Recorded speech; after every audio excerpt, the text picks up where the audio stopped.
पानी बरसाने वाली गाड़ी थी, आंसू गोला छोड़ने वाली गाड़ी थी, रबर गोली छोड़ने वाली गाड़ी थी, अग्निशमक की गाड़ियां थी, जैसे मानो किसी आतंकवादी से लड़ाई में आए हैं। ऐसा टीम बनाकर आई थी जैसे मानो वो रैयतों से नहीं बल्कि किसी आतंकवादियों से मुकाबला करने आए हैं। विधायक है हम, ठीक है, हमारे समर्थकों ने गलत किया था, सही किया था, वो अलग विषय है, लेकिन प्रशासन का ये रूप, ये कौन सा संवैधानिक तरीका है भाई? एक महज मामूली क्वार्टर का विषय था, ऐसे ऐसे क्वार्टर धनबाद बोकारो में गिनेंगे तो शायद 1 लाख के आसपास होगा, 1 लाख आसपास होगा। ये नफरती चेहरा था प्रशासन का, ये असंवैधानिक अमानवीय चेहरा था प्रशासन का। एक विधायक के साथ जब वो इस प्रकार का व्यवहार कर सकते हैं तो सोचिए आम ग्रामीण रैयत विस्थापितों का क्या हश्र होगा आने वाले सालों में।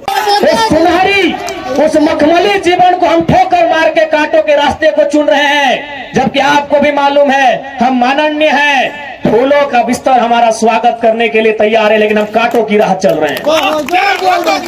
हम अपने जान को, अपने जीवन को हथेली में रख के चल रहे हैं। किस लिए? ताकि आज झारखंड की शोषित वंचित जनता को न्याय मिल सके। आज आपके लिए कांटों के रास्ते में चलने के लिए तैयार है। आप कम से कम ये जो 15, 16, 50, 60 समितियां बना के रखे हैं विस्थापन के नाम में, क्या एक नहीं कर सकते हैं?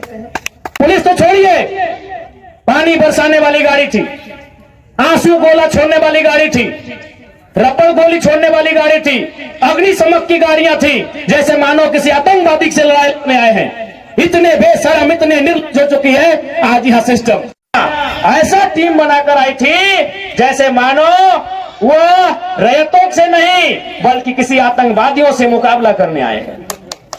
क्या हाल होगा आपको सोच के देखिए। एक विधायक है हम, ठीक है, हमारे समर्थकों ने गलत किया था, सही किया था, वो अलग विषय है, लेकिन प्रशासन का ये रूप, ये कौन सा संवैधानिक तरीका है भाई?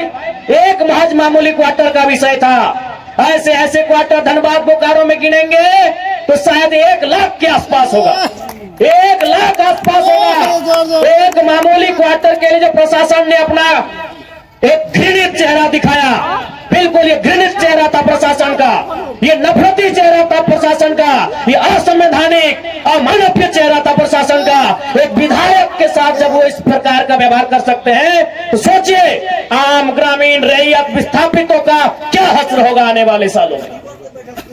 इसलिए आज मैं तमाम रैयतों से जिन्होंने किसी परियोजना में, किसी कल कारखाने में कि डीवीसी की परियोजना हो या सीसीएल पीसीसीएल की परियोजना हो, जिन्होंने अपनी जमीन देने का काम किया है, आज उन्हें एक मंच में आने की आवश्यकता है। मैं आपसे यह आह्वान करने आया।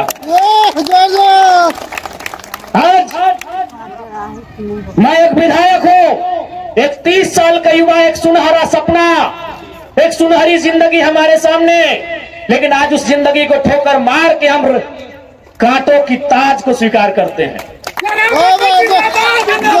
उस सुनहरी, उस मखमली जीवन को हम ठोकर मार के कांटों के रास्ते को चुन रहे हैं, जबकि आपको भी मालूम है हम माननीय हैं, फूलों का बिस्तर हमारा स्वागत करने के लिए तैयार है, लेकिन हम कांटों की राह चल रहे हैं। आज प्रत्येक दिन दर्जनों ठेकेदारों का फोन आता है, बैठेंगे विधायक जी, दर्जनों वीआईपी लोगों का फोन आता है, 2 मिनट बैठिए विधायक जी, और आपको भी मालूम है उनके साथ बैठेंगे तो क्या डील होगा, आपको भी मालूम है। करोड़ों में ना सही लाखों में तो डील जरूर होगा।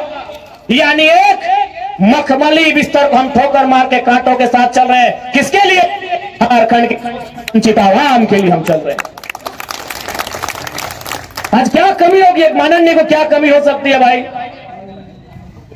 हमें आवास मिलेगा, गाड़ी की सुविधा मिलेगी, टीए मिलेगा, हर प्रकार की सुविधा मिलेगी, भत्ता मिलेगा, हवाई यात्रा मिलेगा, रेलवे की यात्रा मिलेगी और लाखों रुपए की सैलरी मिलेगी। दरकिनार करते उस ऐशो आराम के जीवन को ठोकर मारते हुए हम आपके बीच विधायकी के साथ साथ अपनी जान को हथेली में लेके घूम रहे हैं। बताइए कोई झारखंड के इतिहास में ऐसे आज के इस दौर में एक भी विधायक का नाम बताइए। अरे विधायकी तो छोड़िए, हम अपने जान को हथेली में लेके घूम रहे हैं। जिस दिन 2 बजे रात को हम बेरमो में आए, हमारी गाड़ी में हमारा एक भी अंगरक्षक नहीं था। वे लोग सोच चुके थे। हमने कहा कोई दिक्कत नहीं है। हमने केवल ड्राइवर को फोन किया, वो भी अपने ससुराल में थे। क्योंकि आपको भी मालूम है मेरे घर में इतना जगह नहीं है कि हम 4 लोगों को ठहरने के लिए बोल सके। बगल में हमारे एक मित्र का घर है, वहीं रात रहने के लिए हम जाते हैं, वो विधायक है। हमने तुरंत कहा कि अगर हम अपने अंगरक्षक को लेने के लिए जाएंगे तो शायद 10 से 15 मिनट का लेट होगा। उतना देर में हम कम से कम डुमरी की दूरी पार कर जाएंगे। 20 किलोमीटर हम 15 मिनट में सफर कर जाएंगे। इसलिए अंगरक्षक को सोने दीजिए, हम अकेले आएंगे। हम अपने जान को, अपने जीवन को हथेली में रख के चल रहे हैं। किस लिए? ताकि आज झारखंड की शोषित वंचित जनता को न्याय मिल सके। तो आप इतना तो कर सकते हैं। एक 30 साल का लड़का अपने आराम के जीवन को छोड़कर, ऐसो आराम को छोड़कर आज आपके लिए कांटों के रास्ते में चलने के लिए तैयार है। आप कम से कम ये जो 15, 16, 50, 60 समितियां बना के रखे हैं विस्थापन के नाम में, क्या एक नहीं कर सकते हैं? आप जिस दिन एक करेंगे, इनको यहां से उखाड़ के फेंक देंगे। आप कीजिए। आज बीएसएल में भी हम जाते हैं, वहां 52 समितियां हैं। विस्थापन मोर्चा, विस्थापन क्रांतिकारी मोर्चा, विस्थापन उलगुलान मोर्चा, तो विस्थापन इनकलाब मोर्चा, 52 से 50 समितियां हैं। आप अपने आप को एक कीजिए। आज अपने निजी स्वार्थ का त्याग कीजिए। आज अपने मन के मतभेद को त्याग कीजिए। क्योंकि आज अगर नहीं संभले तो याद रखिएगा, आने वाले 20 सालों में, अरे आज तो कम से कम आपके हिस्से की बात कोई कर पा रहा है, आपकी हक की बात कोई बोल पा रहा है। आने वाले दिन अगर बोलेंगे ना तो शायद आपकी जबान काट ली जाएगी, बिल्कुल काट ली जाएगी। ये कौन सा रूप था? आप ही बताइए, कौन सा रूप था प्रशासन का? आज हो सके आज भी मेरी बातों को कुछ लोग तोड़ मोड़ के प्रस्तुत करेंगे कि विधायक के बोल सुनिए। अरे उनको नहीं मालूम है विस्थापन का दर्द क्या होता है। अगर वे विस्थापन को अध्ययन कर लेते तो शायद ये बोली बोलने का अवसर नहीं देखते।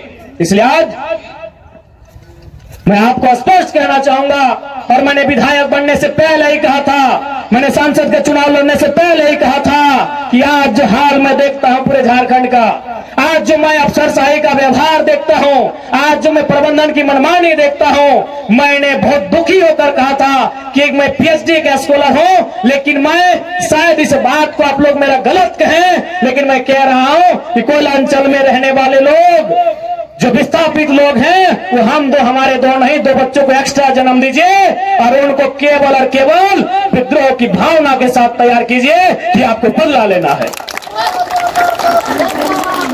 बिल्कुल इस मेरी बात से बहुत सारे लोगों को आपत्ति होगी कि माननीय कैसा बोल रहे हैं, लेकिन उनको क्या मालूम कि जिस जमीन को हमारे बाप दादा ने 1970 में दिया है, हमारे बाबूजी मर गए, लेकिन आप भी जवान बेटा वो बुढ़ापे की ओर चला गया है, लेकिन इंसाफ नहीं मिल पाया है।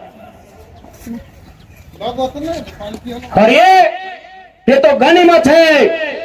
झारखंड के किसान भोले भाले हैं, झारखंड के किसान सरल हैं, झारखंड के किसान सीधे साधे हैं कि आज 1970 की लड़ाई को घिस घिस कर अपने जीवन को, अपने खून को गला गला कर लड़ रहे हैं। अरे ये बंगाल याद होगा, 1964-65 का दौर था। एक दिन पहले कुछ जमींदारों ने, कुछ सामंतवादियों ने एक किसान को मारा था। उन्होंने नक्सलवादी और नक्सलवादी जैसे घटना को अंजाम दे दिया था। एक दिन पहले। ये तो झारखंड के किसान हैं कि 70 साल से बर्दाश्त कर लिए।